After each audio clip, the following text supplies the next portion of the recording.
depuis le début de Respire, les réseaux sociaux et Respire m'ont permis de rencontrer un nombre de personnes incroyables. Et c'est des personnes qui m'inspirent vraiment. En fait, je m'inspire de toutes les rencontres que je fais depuis le début. Et c'est ça qui est génial, en fait. Ça me nourrit, c'est l'énergie que ça me donne. Hello, bienvenue sur Ma Passion Mon Job. Je suis Célia Leduc, coach feel good et boosteuse de projets passion et je suis ravie de t'accueillir par ici. Ma mission, c'est de te montrer qu'on peut toutes et tous faire chaque jour de notre vie ce qui nous passionne vraiment. Alors pour ça, je te partage chaque semaine mes conversations avec des audacieux de tous horizons et je t'emmène avec moi découvrir leurs histoires, leurs univers et les coulisses de leur job passionnant. Prêt à plonger avec moi dans le bain de la passion avec un grand P ? C'est parti! Ah, juste une chose avant de commencer. Si tu aimes Ma Passion Mon Job et que tu veux m'aider à le faire connaître, eh bien, tu peux t'abonner au podcast sur ta plateforme d'écoute préférée. Et ce serait trop chouette de me mettre un commentaire et une note de 5 étoiles sur Apple Podcasts. Ça m'aide énormément. Merci à toi. Et maintenant, place à l'épisode.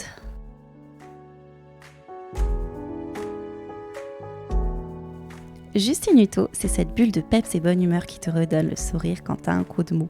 Mais c'est aussi et surtout une jeune femme très passionnée par la vie, mais aussi et surtout par son entreprise, Respire, qu'elle a cofondée avec son associé Thomas il y a seulement 2 ans, donc à l'âge de 24 ans. Alors quand Justine m'a conviée à venir la rencontrer à la maison Respire, je peux vous dire que j'ai pris beaucoup de plaisir à parler avec elle de son aventure, mais aussi de sa passion pour son job et de comment elle la vit au quotidien avec ses équipes, mais aussi au travers de ses échanges permanents avec sa communauté, notamment sur Instagram. Dans cette conversation, elle m'a raconté d'où elle puise cette énergie et cette pêche d'enfer. Et aussi, elle m'a donné plein d'astuces pour rester passionnée chaque jour sur ce qu'on fait et ce qu'on aime. Bon, maintenant, je laisse place à notre conversation passionnante qui, je pense, pourra vous donner un sacré coup de boost.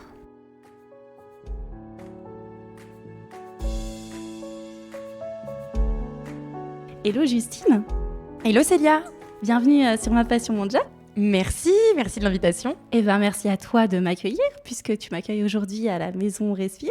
Exactement, on est dans nos locaux, dans nos bureaux, la Maison Respire et c'est génial de t'avoir ici. Et c'est trop chouette pour moi aussi de voir vos locaux, de voir vraiment les coulisses en fait de Respire parce que je suis le projet et l'entreprise depuis un moment. Et surtout, j'avais envie de t'avoir sur le podcast parce que t'es une fille hyper punchy, toujours positive, hyper passionnée. Donc voilà. Merci, ça me fait trop plaisir. Alors, pour commencer, est-ce que tu pourrais te présenter, mais pas forcément en parlant de ton job, plutôt en parlant de ce que t'aimes sur le perso, tes passions dans la vie ? Bien sûr. Alors, j'ai 26 ans. Genre à 27 ans bientôt. Le 6 mai, donc ça arrive très vite. Ensuite, que dire sur mes passions ? Je pense déjà que je suis une grande passionnée. Je me dis même passionnée de la vie. En fait, j'aime vraiment la vie. J'aime ce que la vie nous offre, nous apporte. J'aime les rencontres. J'aime la nature. Enfin, c'est bête à dire. Hein. Je pourrais dire une passion, le sport, et je vais t'en parler. Mais je trouve vraiment qu'il y a tellement de bonheur à vivre des choses exceptionnelles dans notre vie que c'est ça qui me rend optimiste et heureuse tous les matins de me lever, c'est de vivre et de vivre plein de choses. Ouais, t'es le genre de personne comme moi qui s'émerveille vraiment de plein de trucs. Exactement, je m'émerveille de plein de choses, des rencontres, voilà, même de mon job, on en reparlera. Mais donc sinon, pour mettre des mots vraiment sur une passion que j'ai, on va arrêter d'être trop voilà, philosophe, mais une de mes passions, c'est le sport, notamment la course à pied. J'ai découvert cette passion-là il y a maintenant 4 ans. Je me suis mise à fond dans la course à pied, en fait déjà parce que j'observais les autres courir et que je me disais comment ça se fait qu'ils aiment ça, comment ça se fait qu'ils se mettent à courir des marathons et qu'ils réussissent à passer une ligne d'arrivée après 42 km en tenant encore debout, alors que moi, courir 5 km, c'était même pas pensable. Ah oui, à la base, c'était pas forcément hyper sportive. Alors, j'ai été sportive quand j'étais jeune, j'ai fait de la GRS, j'ai fait du tennis, j'ai fait pas mal de petits sports, mais clairement, la course à pied, c'était pas mon fort. Et surtout, quand je suis partie faire mes études, donc j'ai fait mes études au Canada, je suis partie à 18 ans, là, franchement, j'ai un peu arrêté le sport, quoi. Le sport, c'était la danse dans les boîtes de nuit le week-end. Enfin, tu me comprends. On a tous eu une vie étudiante. Et en fait, la course à pied, c'était quelque chose qui m'intriguait. Et ma mère s'est mise à courir à fond. Elle nous a dit, pour mes 50 ans, je m'inscris à mon premier marathon. Mon père, il a dit je te suis, et ma sœur a dit je te suis. Et moi, j'étais vilain petit canard à l'autre bout du monde parce que j'étais de l'autre côté de l'Atlantique, donc à Montréal. Et en fait, je les regardais courir et je comprenais pas trop. Et quand ils ont passé la ligne d'arrivée de leur premier marathon, je les ai eu au téléphone, ils pleuraient et moi j'ai pleuré. Et je me suis dit, en fait, c'est ouf les émotions que ça a créées. Je les ai suivis pendant ces 42 km en suivant le tracking GPS pour m'assurer qu'ils passent la ligne d'arrivée.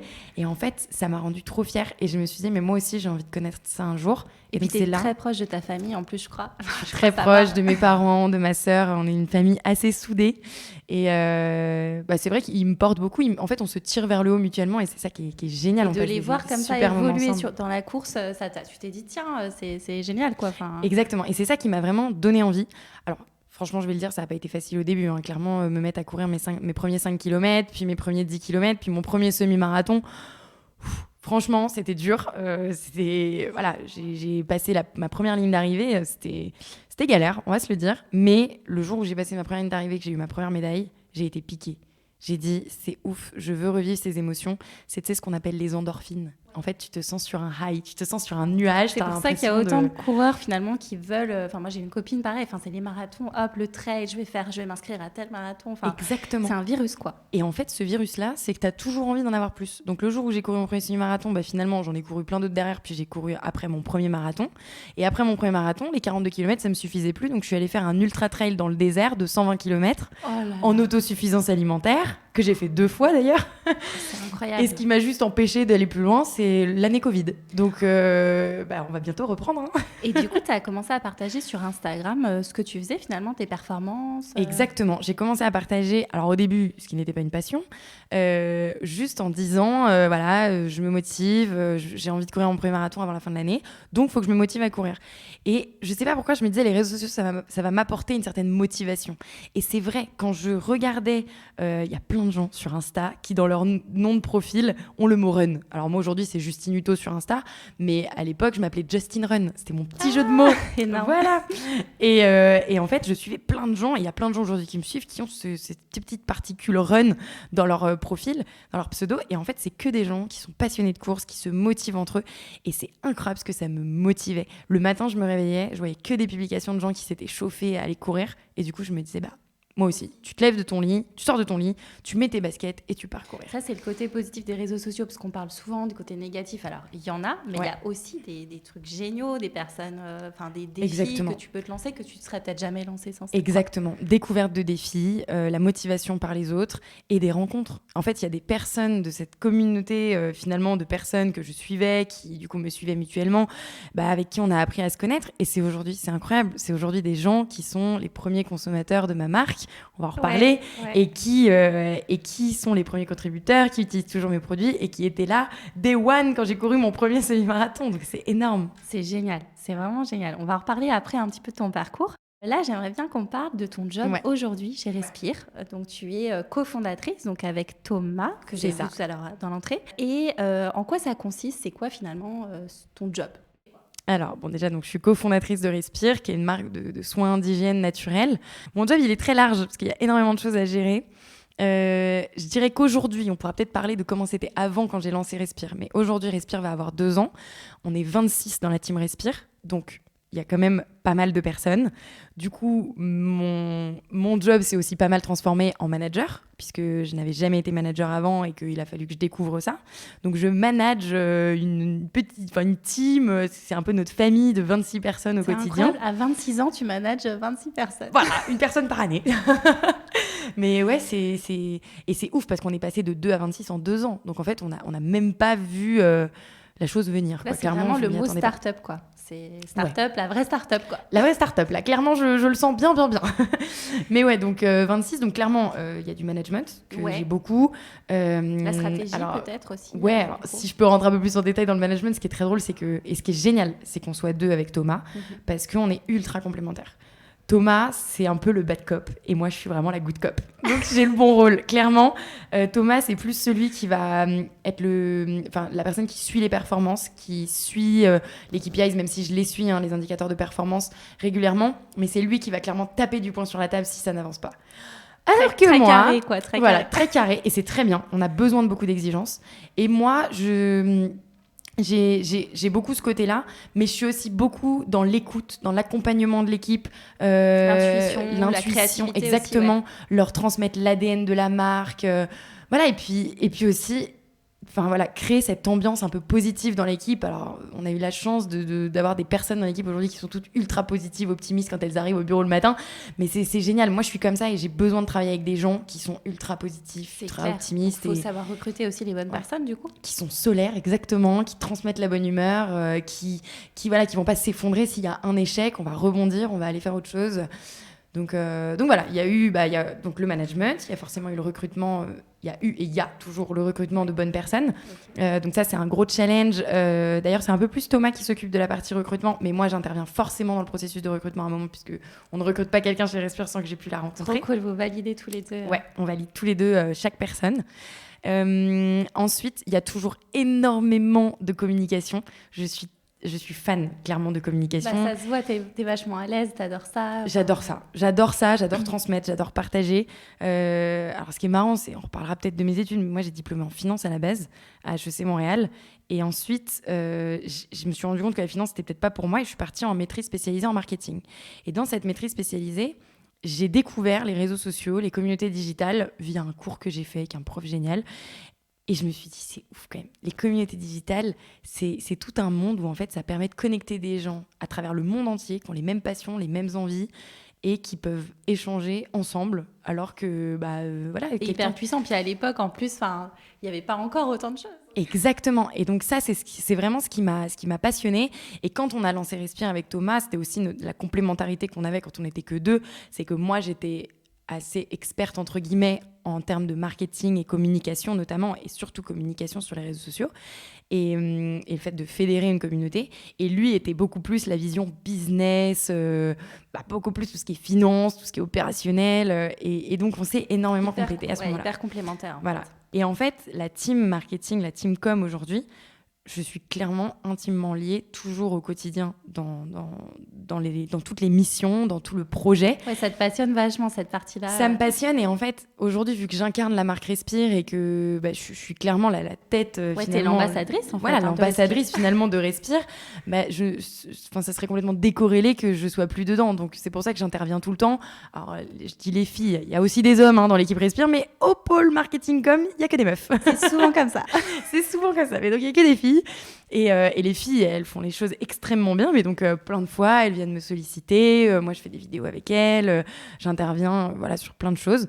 Donc, on a dit quoi ? On a dit manager, on a dit recrutement, on a dit là, communication, marketing. Voilà, communication, marketing. Il y a beaucoup de stratégie. Clairement, beaucoup de prise de recul avec Thomas sur la stratégie de où est-ce qu'on veut emmener Respire après, le développement des produits.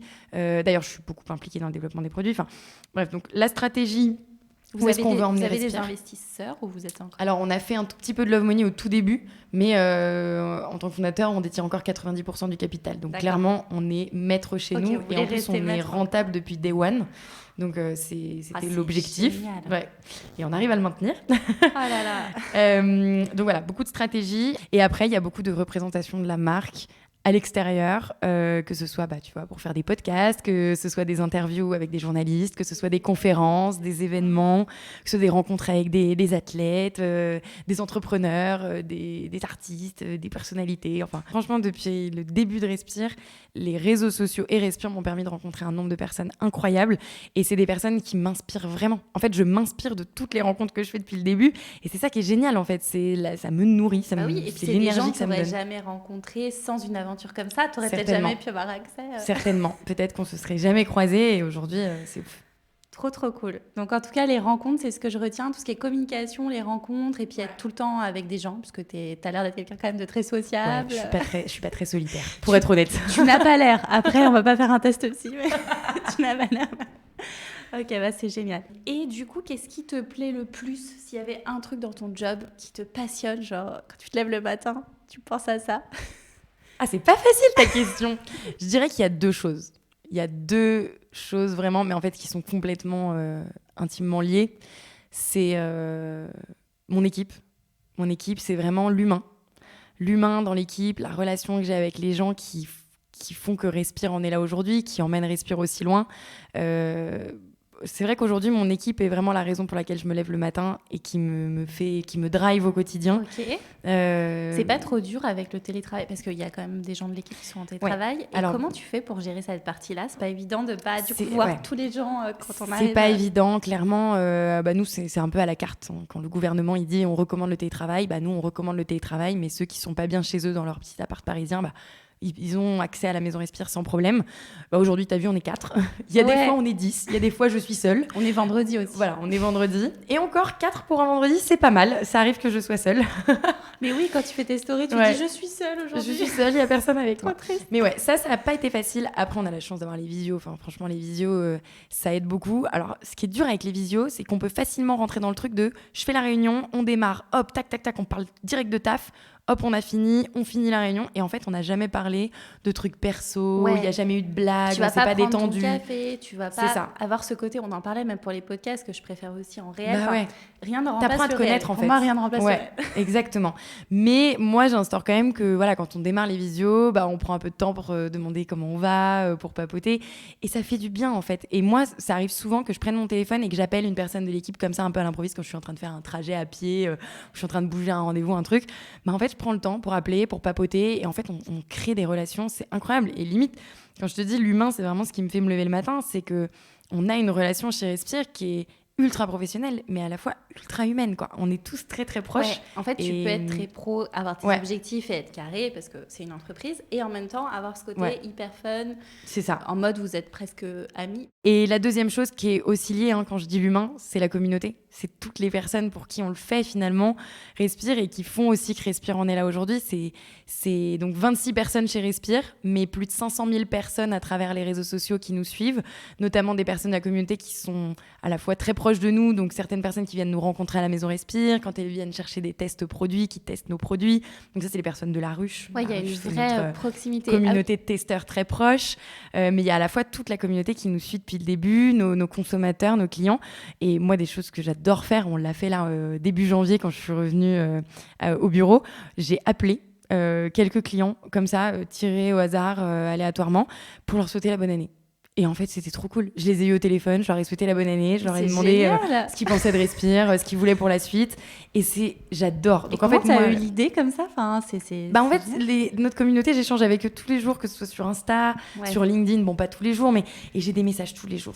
Donc en fait, c'est chronophage. J'arrive pas à trouver le temps de répondre à tout le monde. Donc ça, à chaque fois, c'est très difficile de me dire qu'il y a plein de messages parfois qui passent à la trappe. En tout cas, tu fais quand tu peux. Ouais, je fais quand je peux. Clairement, j'essaye un maximum, mais ce serait un temps plein, clairement, de répondre à tout le monde. Et ça se ressent vraiment que l'entreprise est partie des réseaux sociaux, en fait. C'est-à-dire que c'est d'abord la communauté.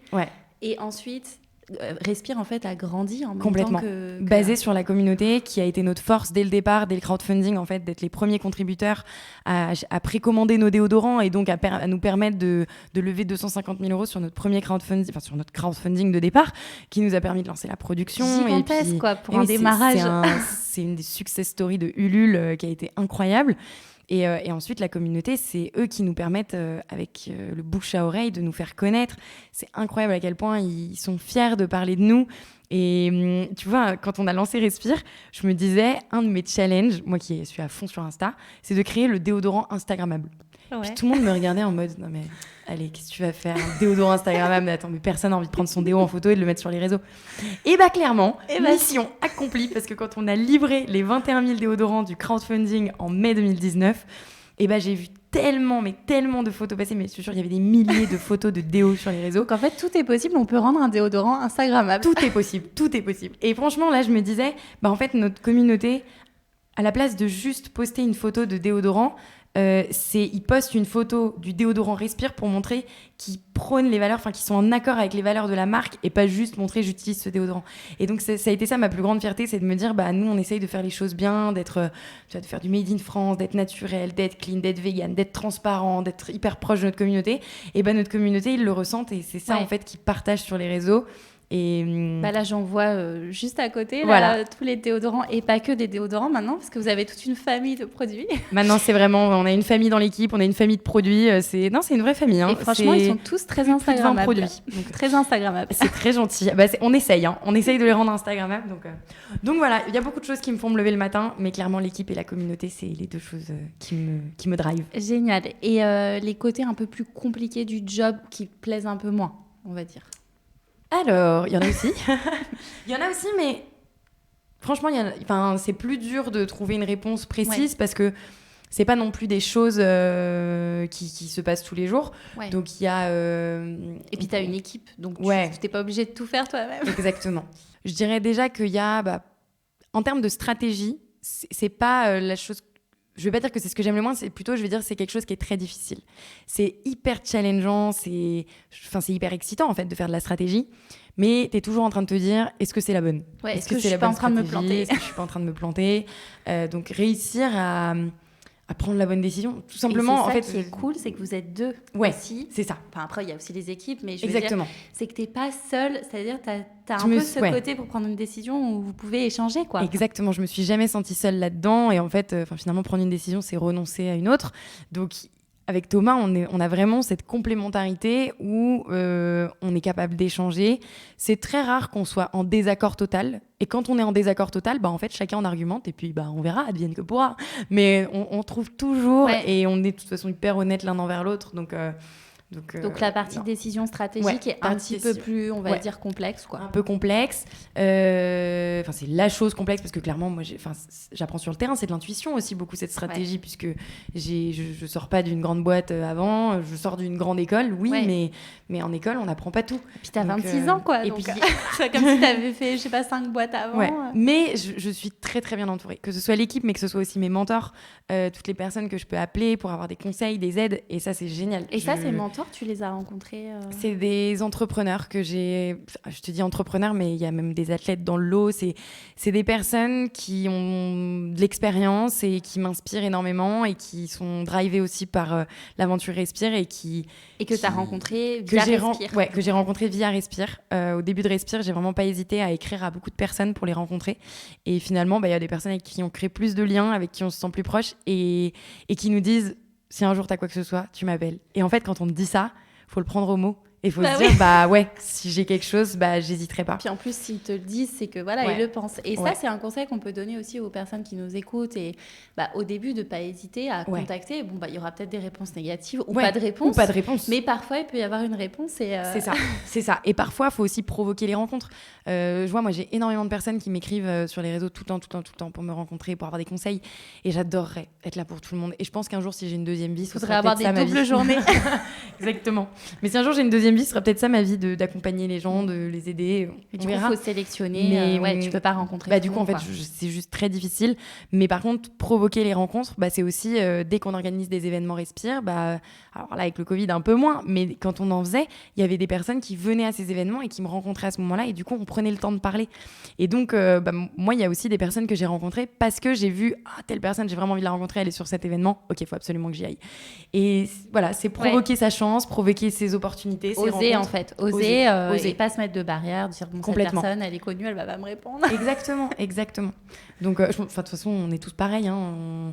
Tu vois, c'est pas parce qu'on a plein d'abonnés sur Instagram que ça fait de nous quelqu'un de différent. Genre clairement, c'est clair. Il y a des gens parfois ça peut impressionner et du coup il faut se dire on passe outre et après on essaie et parfois le projet peut faire écho. C'est ça. On est vraiment tous pareils et voilà, donc ça c'est t'as tous ces gens en tout cas qui t'aident. Ça c'est ouf. Donc la stratégie un peu challengeant. Après il y a bien sûr les RH quand il y a des sujets moins faciles. Vous avez quelqu'un au RH Non, on n'a personne, donc c'est nous, c'est Thomas et moi. Donc quand il faut potentiellement un jour se séparer de quelqu'un ou c'est rare. Mais ça arrive. Ça peut arriver. Ça peut arriver. Et c'est des décisions très, très, très, très, très difficiles à prendre. Moi, qui suis très, très, très humaine, clairement, et puis surtout que vous avez le côté quand même affectif parce que vous êtes quand même assez proche des personnes avec qui vous bossez. Enfin, c'est pas comme si vous étiez déconnectés complets, quoi. Et là, dans ces moments-là, en fait, il faut savoir être capable de mettre vraiment l'humain et l'émotionnel de côté et penser business. Et c'est hyper difficile, mais Bah finalement, je vis aussi pour ma boîte, je vis aussi pour Respire. C'est ça J'ai qui de nourrit les l'ambition. salariés aussi que tu recrutes. Complètement. Et donc, tu peux pas non plus... Voilà, j'ai une ambition qui est énorme. On a un objectif commun chez Respire, c'est d'emmener Respire le plus haut possible. Et donc, s'il faut restructurer des choses, se séparer de personnes, il faut aussi être capable de le faire. Alors, je vous rassure, ceux qui nous écoutent, ça n'arrive pas du tout tous les jours. Mais ça fait aussi partie du job. Et c'est vrai que c'est pas facile à gérer, surtout quand t'as pas une personne au RH. Enfin, j'imagine que quand Respire, de toute façon, on va continuer à se développer. Après, vous aurez quelqu'un, mais peut-être. Mais c'est jamais simple. Donc voilà, donc il y a ça qui est pas facile. Et après, une autre chose pas facile mais challengeante, c'est de gérer des potentiels bad buzz, des potentiels critiques, parce qu'en fait, plus on est visible, plus on peut s'attirer des jaloux, de la haine. Mais quand il y a des retours un peu juste pour nous mettre des bâtons dans les roues ou pour me critiquer moi, tu vois, j'ai déjà eu un article qui est sorti pour me critiquer moi en tant que fondatrice, qui incarne ma marque et qui racontait mon histoire de tumeur bénigne que j'ai eue, qui m'a donné envie de lancer Respire, en me disant si ça se trouve c'est faux. Et j'étais à 2 doigts de poster mes examens médicaux, enfin mes analyses médicales sur LinkedIn. Et c'est mes parents qui m'ont stoppé, qui m'ont dit « Mais attends, Justine, on marche sur la tête, on va pas aller jusqu'au point de partager des choses ultra personnelles parce qu'on t'attaque. » Et en fait, ça, c'est parce que tu es très visible, on te voit partout, donc forcément jalousie, donc les journalistes vont creuser.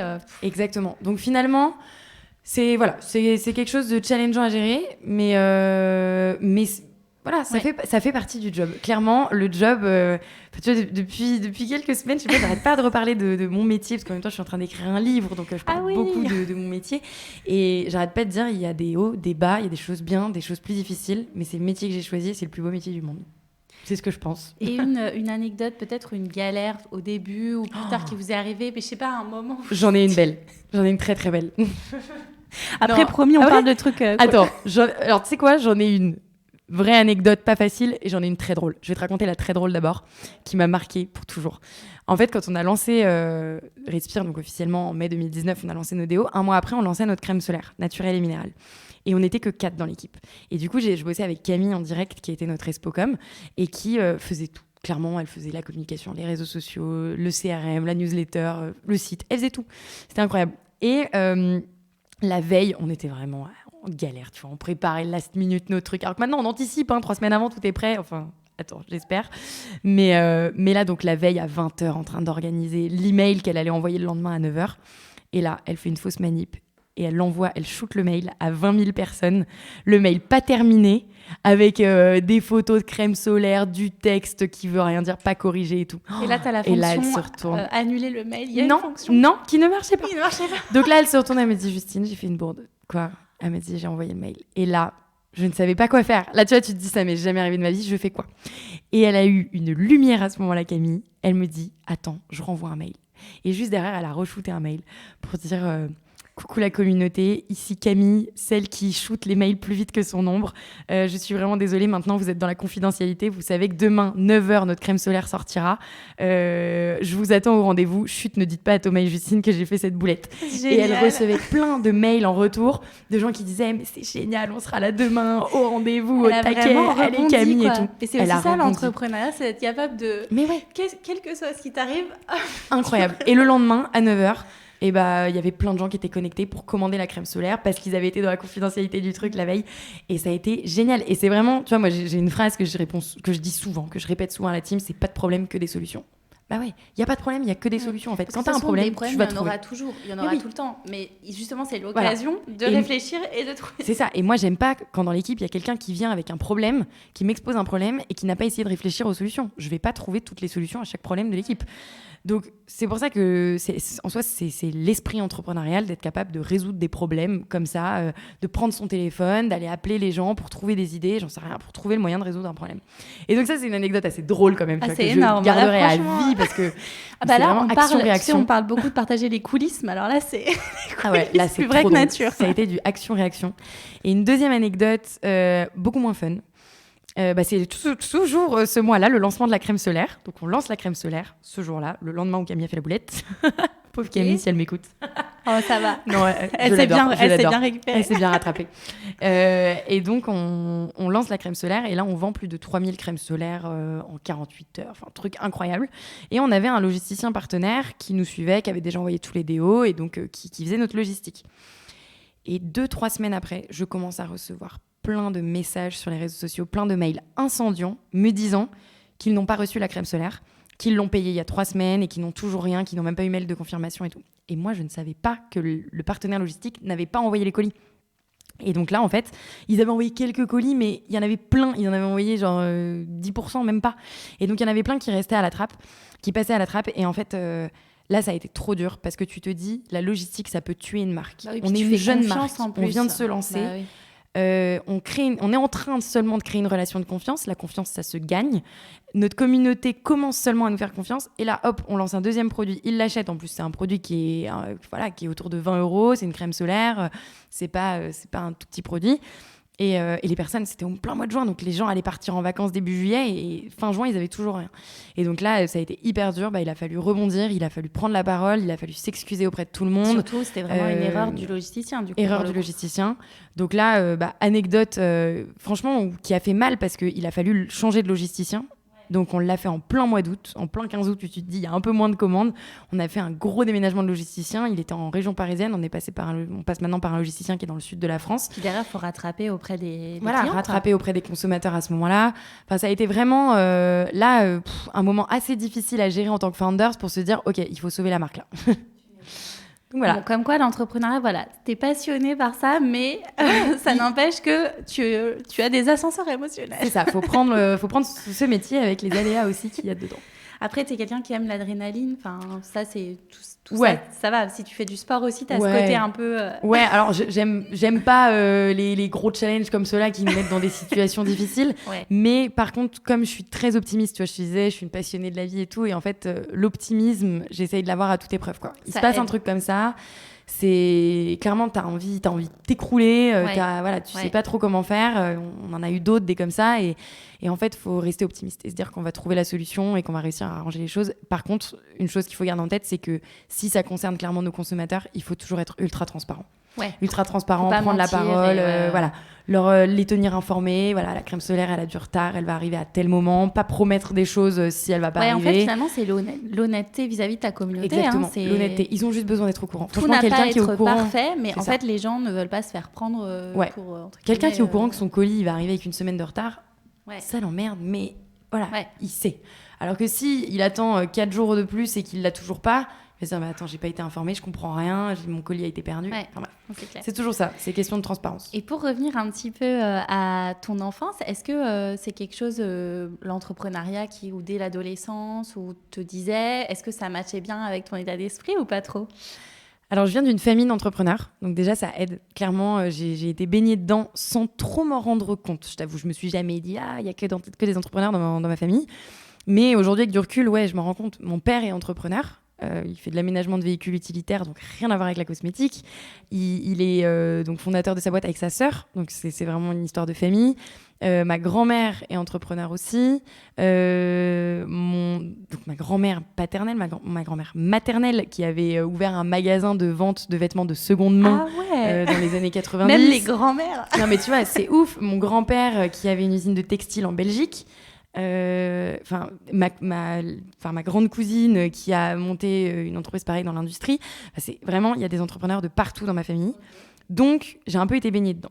Et de fait, de vivre avec, de grandir en voyant mon père qui rentrait tard du boulot, mais qui était passionné par ce qu'il faisait, dans ma tête, je m'étais toujours dit, un jour, je serai chef d'entreprise, je montrerai ma boîte, et puis voilà. Mais en fait, je pensais que ce jour-là, je sais pas pourquoi, j'avais une vision vraiment depuis mes 12 ans, que ce jour-là arriverait quand j'aurai 40 ans, après avoir eu beaucoup d'expérience et pour me sentir prête. Ouais, c'est peut-être la vision qu'on nous donne. On fait une école de commerce, on travaille dans des boîtes, le bon salaire, et après, peut-être façonné par le côté social. C'est ça.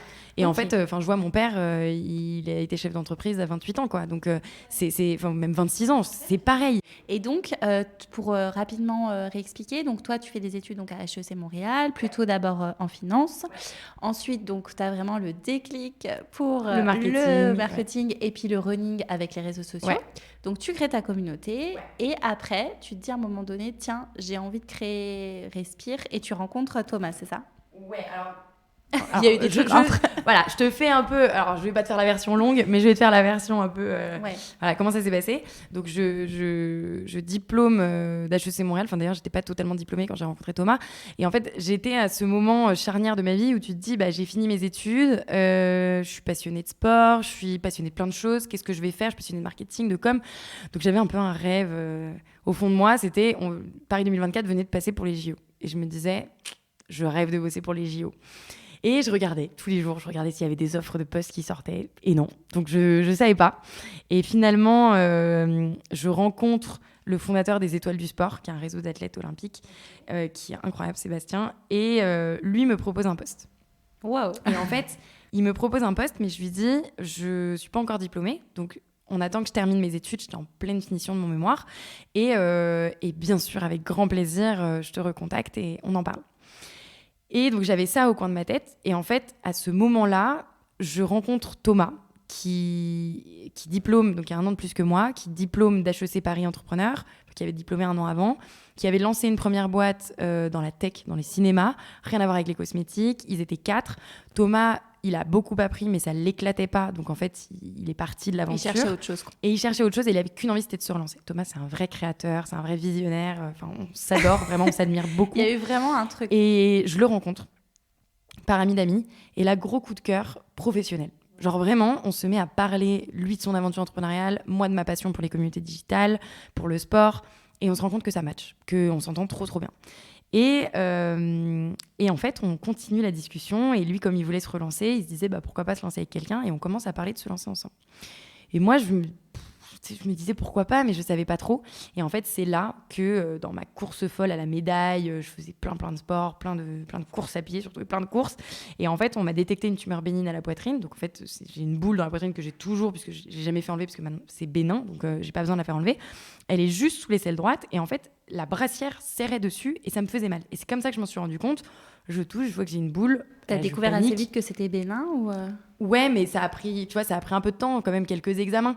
Mais donc, entre ce moment-là de phase où en fait, tu refais tester 4 mois plus tard, en fait, les médecins, ils te disent pas que c'est malin, ils te disent pas que c'est très grave, mais ils savent pas te dire si c'est bénin. Et donc en fait, tu te montes vite la tête, quoi.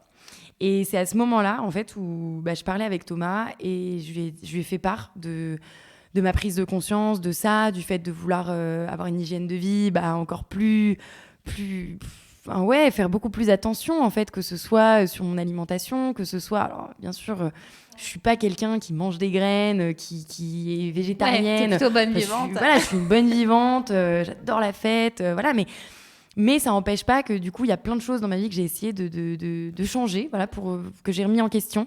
Et les produits d'hygiène, quand j'ai réalisé qu'en fait, tous les jours, j'appliquais sur ma peau des produits d'hygiène que j'achetais et qu'en fait, sur Internet, je lisais plein de choses qui disaient qu'il y avait des ingrédients controversés dedans, j'avais vraiment l'impression d'être prise pour... mais c'est pas possible, quoi. Je me dis, on essaye de faire attention et en fait, non. Et donc, c'est à ce moment-là que j'ai eu le déclic et je me suis dit, j'ai envie de consommer des produits d'hygiène, d'appliquer des produits d'hygiène sur ma peau au quotidien, dans lesquels j'ai confiance.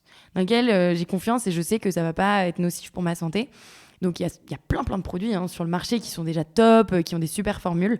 Mais je me suis dit, j'ai envie de faire quelque chose que je vais construire avec ma communauté. Tu avais déjà ta communauté, donc c'était un peu le combo gagnant sport. Après, le problème de santé qui a déclenché l'envie. Et puis la rencontre avec Thomas, en fait, ça c'est ça, ça exactement. matché. Et en fait, je me disais, l'idée, c'est vraiment de créer une marque dans laquelle... je vais à la fois créer donc des produits d'hygiène qui sont super clean, qui cochent toutes les cases, qui sont made in France, qui sont vegan, qui vont plaire à ma communauté et avec qui je vais co-créer donc ces produits. Et en même temps, ça va être une marque aussi qui va pouvoir véhiculer des bons messages autour du fait de prendre soin de soi et du fait que notre corps, il est magique et qui nous permet de faire plein de choses dans notre vie et que c'est une source intarissable d'épanouissement. Clairement, notre corps, c'est ce qui nous permet de nous épanouir au quotidien dans tout ce qu'on fait. Et donc, il faut en prendre soin et je suis contente, aujourd'hui, je suis fière d'avoir fondé Respire avec des bons produits, mais pas que, avec un message positif qui encourage, qui incite notre communauté ou qui les inspire même juste à prendre soin d'eux, à se bouger, à faire les choses qu'ils aiment. Ouais, t'as une vraie mission, en fait. Au-delà de la partie business, t'as vraiment un truc qui t'anime. J'ai vraiment une mission qui me porte au quotidien. Et je pense que c'est ça qui fait, quand il y a des moments difficiles, que ça te fait quand même avancer. Tu te dis, ok, j'ai quand même cette mission, donc je continue. Exactement. Génial. Et donc ensuite, vous lancez votre campagne de crowdfunding. Enfin, vous mettez en place tout ça, la campagne. On bosse pendant 1 an avec une docteure en pharmacie pour développer ce fameux déodorant, parce que tous les deux, on n'était pas chimistes, donc on n'allait pas le faire dans notre cuisine. Et donc 1 an de travail quand même. 1 an de travail, de recherche, de R&D avec le labo, nous de travail sur la marque, sur le business model, pas mal de choses finalement. Enfin, tu te lances pas du jour au lendemain. Mais vous avez fait tester rapidement à chaque fois aux gens pour en fait, on a lancé notre crowdfunding en novembre. Et dès septembre, donc c'était 2018, dès septembre 2018, j'avais annoncé en août 2018, en fait j'avais diplômé donc l'été, et après les 15 000 personnes qui me suivaient sur les réseaux me disaient mais alors maintenant qu'est-ce que tu fais ? Tu avais déjà une belle communauté. Ouais, j'avais déjà une belle base, une belle base de personnes qui m'aidaient, c'était génial. Et donc il y avait beaucoup de personnes qui me disaient mais maintenant tu fais quoi ? Tu fais quoi de ta vie ? Et du coup, je n'osais pas trop leur dire. Je me disais, mais j'ai un projet, mais si j'en parle, on va me le piquer, machin. Je sais pas pourquoi, j'avais super peur. Et en fait, je me suis dit, mais non, faut que j'en parle, faut que je dise que je me lance dans l'entrepreneuriat. Et donc, j'ai dévoilé ça. Et c'est ouf comment ça attire la curiosité. Il y a beaucoup de personnes qui m'ont proposé leur aide, qui m'ont soutenue. Et donc, je me suis dit, en fait, je vais organiser des rencontres avec une partie de ma communauté, ceux qui veulent, chaque semaine, dans notre espace de coworking à Paris, pour venir leur présenter Respire. Je n'avais pas dit que je lançais un déodorant, leur présenter notre premier produit, leur demander leur avis, leur faire tester. Et j'ai eu tellement de propositions que du coup, toutes les semaines, on en organisait un avec 15 nouvelles personnes. Et c'était incroyable. Toutes les semaines, on se réunissait autour d'une grande table dans une salle, et je présentais mon projet. Je leur demandais ce qu'ils pensaient que c'était, parce que j'avais dit que j'étais entrepreneur et que je lançais une marque qui s'appelait Respire. Il y a des gens qui pensaient que c'était des mouchoirs pour bien respirer, des huiles essentielles pour respirer. Enfin, j'avais eu toutes sortes d'idées. Et en fait, ça a été génial. Et c'est là vraiment que la communauté nous a beaucoup aidé. Et je me suis rendu compte que... Puis on parlait de rencontres, c'est un peu la clé de ton métier passion. Enfin, si je devais résumer un peu notre échange, c'est ça, c'est des rencontres. Que ce soit avec des sportifs, que ce soit avec ta communauté. Exactement. En fait, c'est ça, c'est tout le temps des rencontres. Exactement. T'es pas dans ton coin à mettre au point ton petit produit. Voilà, on est sans cesse en discussion, en échange, on interagit. Et c'est ça qui, après, nous a permis de bien peaufiner la marque, le projet, et de lancer ce crowdfunding en novembre 2018 avec une vidéo de lancement que j'ai tournée face caméra qui dure 2 minutes, où j'ai essayé de faire passer les meilleurs messages, les messages les plus clairs, les plus efficaces. Je me disais vraiment, l'auditeur, la personne qui va regarder cette vidéo, en 3 secondes, j'ai capté son attention ou je l'ai perdu. Et donc, il faut qu'on fasse quelque chose de très straight, de très smart dans la manière de passer le message. Et cette vidéo, je pense aujourd'hui avec du recul qu'elle a été très bien faite et qu'on n'en a jamais refait une aussi bien, parce qu'elle a fait 3 millions de vues sur les réseaux sociaux. C'est cette vidéo qui nous a permis de nous faire connaître, ça a fait vraiment le gros buzz, de prévendre 21 000 déodorants, de faire un buzz médiatique sur Insta, sur LinkedIn, et d'avoir même Laura Tenoudji, la journaliste de Télématin, qui l'a repris, qui en a reparlé en fait, sur dès Télématin. Le début, vous avez eu la presse. Alors pas tant que ça. Laura, ça a été vraiment la première journaliste et la seule à parler de nous pendant ce crowdfunding, mais ça a été fou. Et après, elle adore repérer les startups. Elle adore repérer les pépites, comme elle dit. Les pépites, les licornes, on peut exactement. dire. Ouais, on pourrait dire ça. Bon, pas encore. Bientôt. Et ensuite, quand on a lancé officiellement, donc mai 2019, là, c'est vrai qu'on a été beaucoup sollicité. Enfin, j'ai été beaucoup sollicité par la presse, par les médias, pour raconter mon histoire, mon aventure en tant que jeune entrepreneur qui se lançait, qui incarne sa marque. Et c'est vrai qu'on t'a vu vraiment dans plein de... J'ai eu beaucoup de chance. Vraiment, ça a été génial, en fait, de voir que les médias nous donnent la parole, nous ont aidés à nous faire connaître. Et là, même si t'es fatiguée, parce que ça doit demander beaucoup d'énergie, tu te dis, allez, faut y aller, quoi. Franchement, il n'y avait même pas de fatigue, quoi. Genre, je passais des journées, les premières personnes qui étaient dans l'équipe, et puis là, juste avant le Covid, moi, mes journées type hors Covid, c'est... Je passe ma journée à bouger. Genre, le matin, je peux avoir un enregistrement de podcast. Ensuite, je me retrouve à la maison de la radio pour enregistrer une radio. Ensuite, je vais en labo, peut-être à Neuilly ou à Levallois, dans un de nos labos pour aller tourner des vidéos. Ensuite, je vais rencontrer un athlète à tel endroit. En fait, t'as pas le temps de te poser des questions, tu t'ennuies pas. Et c'est juste le soir, tu dois bien fatiguer. Je passais mes journées, et parfois, l'autre jour, c'est marrant parce que je regardais, c'est génial, sur Instagram, t'as les archives des stories. Et l'autre jour, je regardais les archives des stories, et il y a 1 an, donc l'année dernière, je regarde à un moment mes stories. Pendant 1 semaine, j'ai fait une journée où j'étais en déplacement en Bretagne. Le lendemain, j'étais en déplacement en Normandie. Le surlendemain, j'étais en journée événement à la Maison Respire avec plein de gens qui venaient. Enfin, vraiment, je regardais ça et je me disais, mais comment je faisais ? Je me levais à 5h du mat et je refaisais des stories tous les matins. En fait, t'arrivais 5h du mat, je suis à Gare de Lyon. Ah là, il est 22h, je viens de rentrer chez moi, je me couche, demain je me lève à 4h. Mais quel est ton secret ? Je me disais, mais comment ? Les vitamines respirent, le secret. Non, franchement, c'est à ce moment-là aussi que je me suis dit, mais c'est ouf, il faut que je tienne sur quelque chose. Ouais. Et on a lancé des vitamines chez Respire. D'accord. C'est pas du tout notre produit phare, Ouais. mais c'est des vitamines anti-fatigue, tu vois, qui nous aident à... Enfin, moi, je prends souvent Parce que si toi-même, ces cures. tu te disais comment je fais, c'est Ouais. vraiment... Je prends souvent ces cures et ça m'aide en fait à me réveiller le matin et à moins snoozer, si tu vois ce que je veux dire. Genre, moi, je suis pas trop du matin à la base. Ouais. Donc, ouais, mais pourtant, il faut... Après, le reste de la journée, par contre, ça dépote. Alors là, pile électrique, mes parents m'ont toujours appelé le petit bulldozer. Je suis à fond, à 2000%. Et... D'accord. Okay. Ouais, mais je me nourris énormément de l'énergie des autres, tu vois, de tout ce qui se passe. Des rencontres et de l'énergie. Dans tous les cas, je pense que je ne pourrais jamais avoir un métier où je suis assise derrière un bureau avec un ordi. À pas bouger. Mes journées, c'est impossible. Faut que je parle avec du monde, faut que je sois... Ouais, faut que je bouge. Et quels conseils tu pourrais donner à ceux qui voudraient se lancer dans leur passion, dans leur métier passion ou dans un projet entrepreneurial ? Waouh, il y a plein de conseils. J'en donnerais 2. Un, je vais pas m'étaler trop parce que j'en ai déjà parlé, c'est vraiment s'entourer. S'entourer, moi je pars du principe que personne n'a la science infuse, hein, on sait pas tout faire, personne ne sait tout faire clairement. Ouais.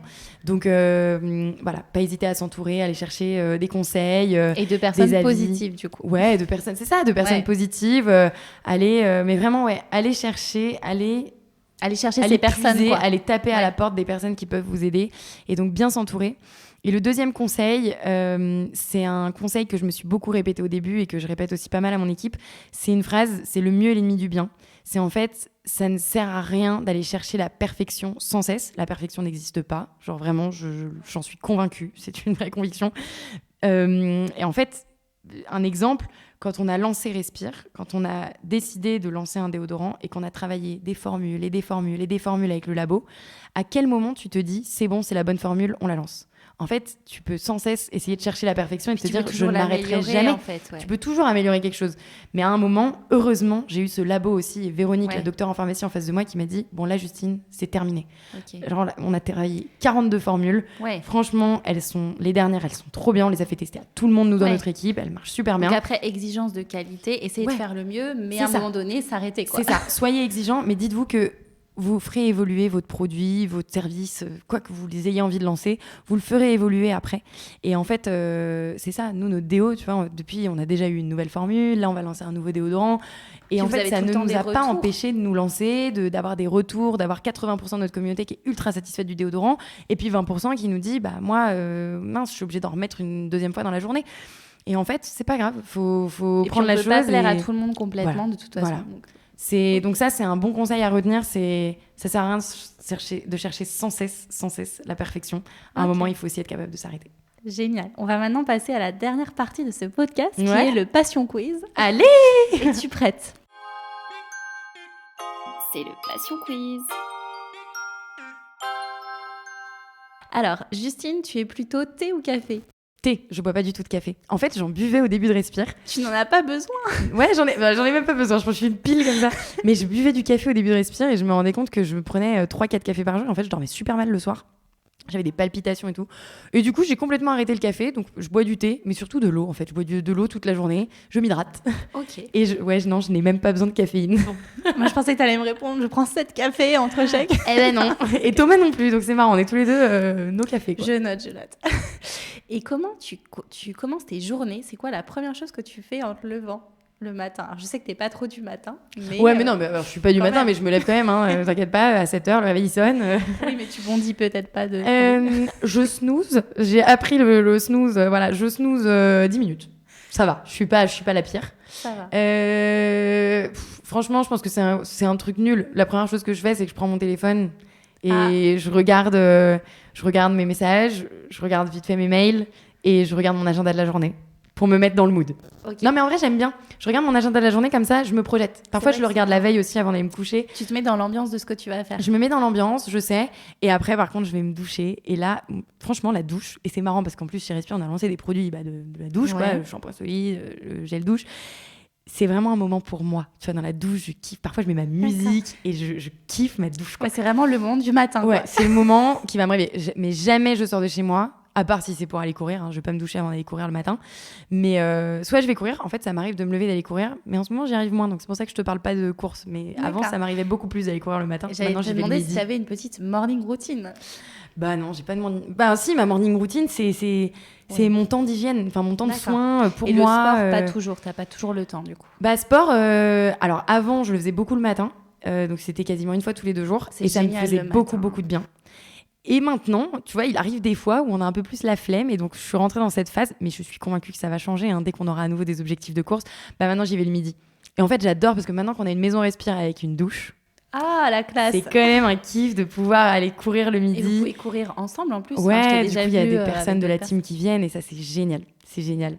Si tu n'avais pas été entrepreneur, fondatrice de Respire, quel autre job tu aurais voulu avoir ? Est-ce que quand tu étais enfant, tu avais un job ou est-ce que maintenant tu dis, tiens... Ouais, j'ai plein de rêves, moi. Ça pourrait bien m'aller, ce métier. Bah justement, donc quand j'étais petite, mon rêve ultime, vraiment, c'était d'être pianiste. J'ai fait beaucoup de piano. Je suis passionnée de piano. Ok. Tu vois, je t'ai parlé Encore une passion du sport, mais il y a aussi la passion de la musique et du piano. Vraiment passionnée à fond. J'ai fait 12 ans de conservatoire. Donc, ouais, d'accord. Tu aurais pu devenir pianiste. Bah franchement, c'était... Je me projetais. Je me disais, pourquoi pas un jour être pianiste. Je sais pas... me dire que des doigts sont capables, tu vois, les doigts qui courent sur un clavier sont capables de créer de la musique. Notre corps est incroyable. Tu vois, quand je te disais, le corps est capable de faire plein de choses. C'est peut-être une carrière que tu pourras, dans ta vie, on peut changer de métier peut-être à tout reprendre, âge, mais aujourd'hui, pour être honnête, je joue beaucoup moins. Mon rêve, ce serait d'avoir un piano à la maison respire. Il faudrait qu'un jour, je craque. Et ben voilà. Mais donc pianiste. Après, mon rêve, ça a été d'être kiné. Je me disais, soigner des gens rien qu'avec nos mains. C'est fascinant. Voilà, je trouve que c'est ouf. Et puis finalement, je suis partie dans une école de commerce et puis j'ai lancé Respire. Et aujourd'hui, un métier qui me ferait potentiellement rêver, je rencontre de plus en plus de personnes comme ça, c'est des journalistes. Et en fait, j'adore leur métier.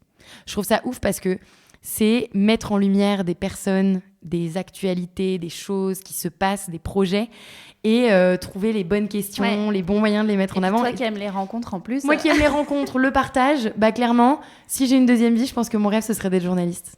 Et potentiellement chroniqueuse, j'en sais rien, voilà. Ok, génial. Ouais, bon, j'adore. Maintenant que j'ai découvert ce métier-là. Plein de vie, plein de plein d'envie. Et si ça se trouve, je ferais complètement autre chose. Ah oui, quand j'étais plus jeune aussi, je rêvais d'ouvrir un hôtel. Avec mes copines, on avait nos poupées et on disait qu'on jouait à l'hôtel. On ouvrait un hôtel et on amenait les poupées à l'hôtel.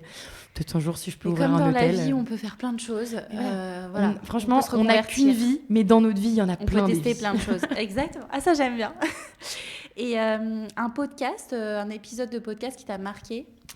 Alors, un podcast qui m'a marqué, c'est celui de Pauline Léniaud, Le Gratin, j'adore. Que j'ai beaucoup écouté avant de me lancer. Je sais pas dire si j'ai un épisode qui m'a vraiment marqué plus qu'un autre, mais c'est plus que, en fait, à chaque fois que je terminais de l'écouter, je me disais, ouais, j'ai envie de me lancer.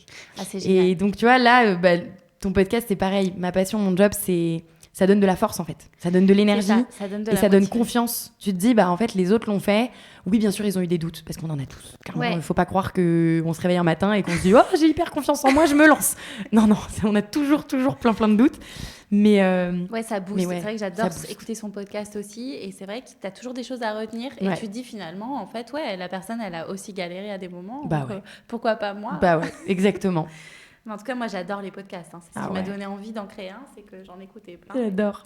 Est-ce que pour finir, parce qu'il faut quand même qu'on termine, même si je resterai bien des heures à discuter moi aussi. avec toi. Je suis une vraie pipelette. Je regarde quand même là.